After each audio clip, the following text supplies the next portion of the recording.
Pėdos skliautas formuojasi palaipsniui augant, aiškiai pradeda formuotis 4–5 metais, tačiau visiškai suaugusio žmogaus pėdos formą pasiekia tik tai 10–11 metais. Plokščiapėdystė yra dažniausiai diagnozuojama vaikams pėdų deformacija, kuri atsiranda dėl įvairių rizikos veiksnių, kaip genetika, mažas fizinis aktyvumas, netinkama avalynė, viršsvoris. Sunerimti reikėtų, jeigu 5 metukais vaiko pėda yra visiškai plokščia, matoma aiški pėdų asimetrija, stebimi eisenos pokyčiai ar vaikas skundžiasi pėdų nuovargiu, skausmu, diskomfortu. Tai pirmas pratimas būtų vaikščiojimas per ežiukus.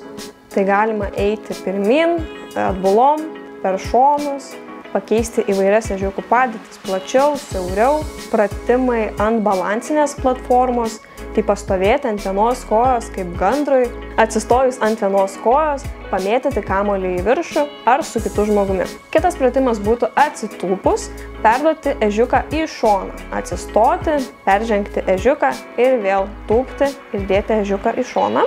Atsistojus ant vienos kojos, sugriebti pirštais kamuoliuką ir jį mesti arba į taikinį, arba tiesiog paleisti ant žemės.